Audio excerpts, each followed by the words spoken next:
order a truckload of Jerusalem artichokes to arrive in January, you don't know what the customs situation is going to be for that stuff to come into the country.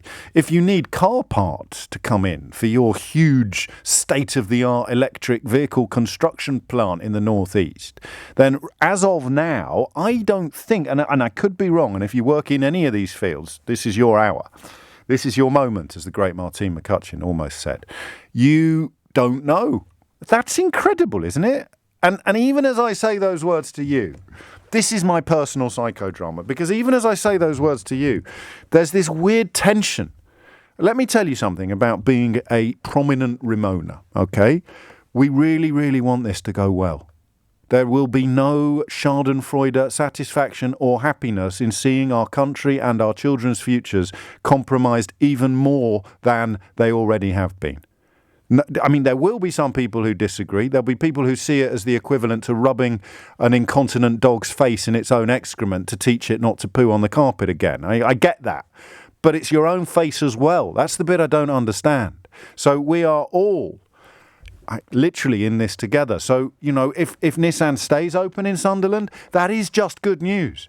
It's not an opportunity. If it closes, there's no opportunity for gloating, because hundreds of people, thousands of people potentially have lost their jobs. If it stays open, there's no opportunity for gloating, because Brexit has already done untold damage to our economy and our world standing. So, you know, celebrating hanging on to things. They were trying to celebrate the retention. A year-long transition where we stay on the same trading terms with Canada was being presented to us as a win by Liz Truss at the end of last week. What do we want? Things hopefully to stay exactly as they were before. When do we want it? Now, you see what I mean? It's going to be nuts the next few months, possibly years. And I'm so conscious of relitigating the referendum, but nobody wants to, except, well, who wants to? So in terms of preparation, you say you're going to have to do stuff you weren't, especially if you voted for it.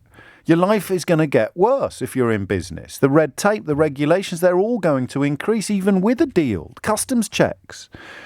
And that, to me, is almost impossible to navigate, because there's so much of those four words I can never say when we're discussing the B word on the programme, but they're always there in the background, and it's so unhelpful.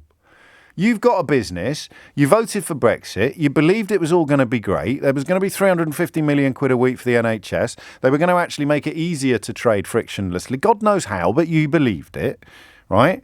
Now reality is biting. You realise it's the polar opposite of what you were promised. What possible good is there in me sitting here and laughing at you, or mocking you, or criticising you? What possible good does that do?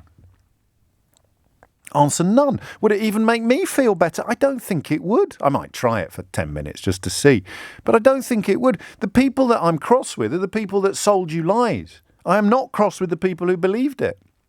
There is no point. And again, I know some people disagree with this.